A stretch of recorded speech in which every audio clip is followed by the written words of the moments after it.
तुम्ही मला 10 दिवस दिलेत ना, मग काही गोष्टी मला माझ्या पद्धतीने करू देत ना. तुम्ही चिडचिड करू नका प्लीज. अगं पण त्यांच्या म्हणण्याप्रमाणे सगळं तुला करायला लावतायत हे मला पटत नाहीये. नाही बाबा, मी अगं नोकर नाहीयेस तू त्या घरातली, सून आहेस त्या घरातली. त्यांनी तुला कधीच तसं वागवलेलं नाहीये, हे डोळ्यांनी बघून आलोय मी सगळं. बघा, मी तुमचा राग समजू शकते, बरोबरच आहे, पण भुवनेश्वरी मॅडम म्हणतात तसं मी करत नाहीये. उलट उलट मी आज त्यांना माझं जे म्हणणं आहे ते स्पष्टपणे सांगितलं.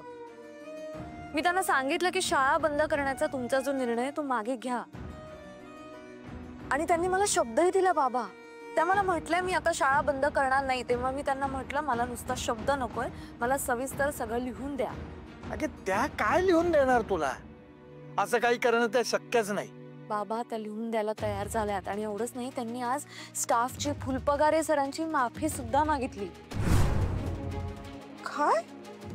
भुवनेश्वरी मॅडमनी माफी मागितली? मीच सांगितलं त्यांना माफी मागायला. त्यांनी तुझं ऐकलं? मी एवढं सगळं करायला तयार कशा काय झाल्या त्या?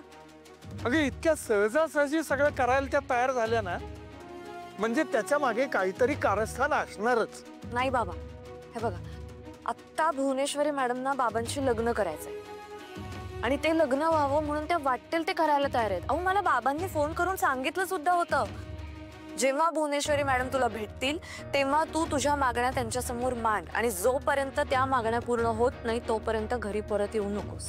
म्हणून तर मी हे सगळं केलं. मलाही वाटलं नव्हतं की मॅडम एवढ्या लवकर तयार होतील सगळं लिहून द्यायला, पण त्या तयार झाल्या बाबा. लिहून द्यायला तयार झाल्या, पण त्या लिहून देतील तेव्हा खरं म्हणायचं ना. मला खात्री त्या आत्ता जे बोलतायत ना ते त्या नक्की करतील. मी त्यांना सांगितलंय तुम्ही ड्राफ्ट लिहा आणि मला पाठवा चेक करायला. आता आपण फक्त वाट बघू त्या काय करतात.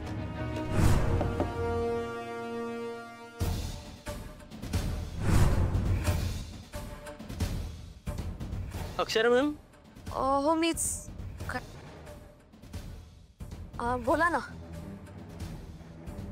मी भुवनेश्वरी मॅडमकडून आलो आहे.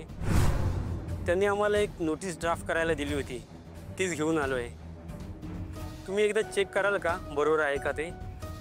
तुम्ही जर ओके लवकर दिलात तर आम्ही फायनल ड्राफ्ट लगेच रेडी करू, कारण उद्या सकाळपर्यंत भुवनेश्वरी मॅडमना हा फायनल ड्राफ्ट सहीसाठी द्यायचा आहे.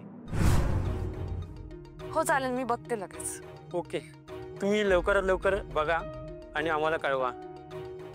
जर तुम्ही फीडबॅक आज रात्रीपर्यंत कळवलात तर बरं होईल. ठीक आहे, मी कळवते नक्की. आमचा ईमेल ID यावरती लिहिलेला आहे, प्लीज कळवा आम्हाला. हो चालेल, थँक्यू. किती बी नाटकं करा, या बारीला तुमचं सगळं ऐकू आम्ही. एकदा का आमचं लगीन झालं, ऑफिशियली आम्ही मोठ्या मालकांची बायको आणि तुमची सासू झालो की मग बघा तुम्हाला कसा धडा शिकवत होते. कारण तुम्हाला धडा शिकवल्या बिगर आमच्या जीवाला काही चैन पडणार नाही.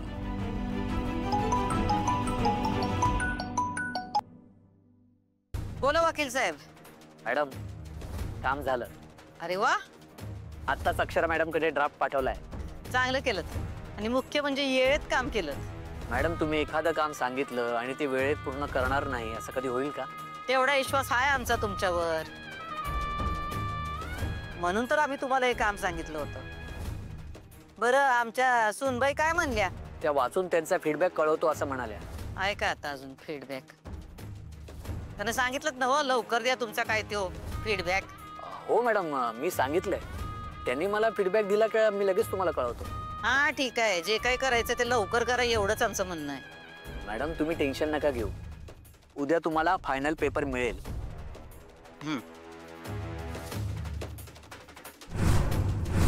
अगं किती उशीर झाला, झोपली का नाही आहेस तू अजून? अगं नाही, जरा काम करते, काम झालं की झोपते. कसलं काम? अगं ते वकील आले होते ना, त्यांनी तो ड्राफ्ट वाचायला सांगितला ना, तो जरा वाचते. सकाळी कर ग बाळा. अगं आई, आजच त्यांना रात्री फीडबॅक पाठवायचा आहे. ठीक आहे, तू कर तुझं काम, तोपर्यंत मी वाचत बसते तुझ्याजवळ.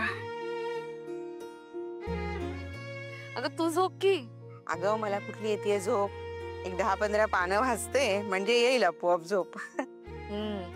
तुझी सवय माहितीये मला, तसंही वाचता वाचताच झोपतेस तू. अगं तू पोटात असल्यापासूनची सवय आहे माझी. मी तुला सांगितलं होतं ना अक्षरा, तू पोटात असताना बाबा मला गोष्टींची पुस्तकं आणून द्यायचे. मग ते वाचत वाचतच झोपायचे मी. मग तुझा जन्म झाला, मग तू थोडी मोठी झाली ना, तेव्हा बाबा तुला गोष्टी सांगायचे. मलाही वाटायचं ग तुला गोष्ट सांगावीशी, पण कामाच्या व्यापामुळे वेळच मिळायचा नाही. तू लहान असल्यामुळे तुला शाळेत पण सोबत नेता येत नव्हतं. आणि बरेचदा तर ना, मी येईपर्यंत तू गाढ झोपलेली असायचीस ग. खूप वाईट वाटायचं मला. आपल्या लेकराला वेळच देता येत नाहीये. अक्षरा, मी ना तुला एका आजींकडे सोडून जायचे. चांगल्या होत्या ग त्या. नाही म्हणजे सुरुवातीला मला जरा टेन्शन यायचं, पण नंतर नंतर मी बघितलं, आम्ही जशी काळजी घेतो, लाड करतो ना तुझे, तशाच काळजी त्या पण घ्यायच्या ग. पाटणकर ना? हो, बरोबर आहे. हो ग, किती वेळा त्या मला फिरायला घेऊन जायच्या. आम्ही रंकाळ्यावर तर कित्येक वेळा गेलोय, आठवतं मला. हो ग अक्षू, म्हणजे आम्ही नोकरीच्या व्यापामुळे जे काही करू शकलो नाही ना, ते सगळं केलं बरं त्या आजींनी. बिचाऱ्या नात्यात नव्हत्या आपल्या, पण त्यांनी त्यांच्या घरामध्येच एक छोटंसं पाळणाघर सुरू केलं होतं. पण नंतर नंतर ना, त्यांचं घर म्हणजे आपल्यासाठी दुसरं घरच झालं होतं. अक्षू, तुझ्या आजी आजोबांना जेवढं शक्य होतं ना, तेवढं केलं त्यांनी तुझ्यासाठी. पण त्यांच्यानंतर जर तुझ्यासाठी कोणी काही केलं असेल ना, तर त्या ह्या पाटणकर आजी बिचाऱ्या गेल्या ग. आठवणी तेवढ्या शिल्लक आहेत. एखादं प्ले स्कूल हवंच असतं ना पण. हो ग अक्षरा. आई, आपल्या शाळेत सुरू केलं तर प्ले स्कूल.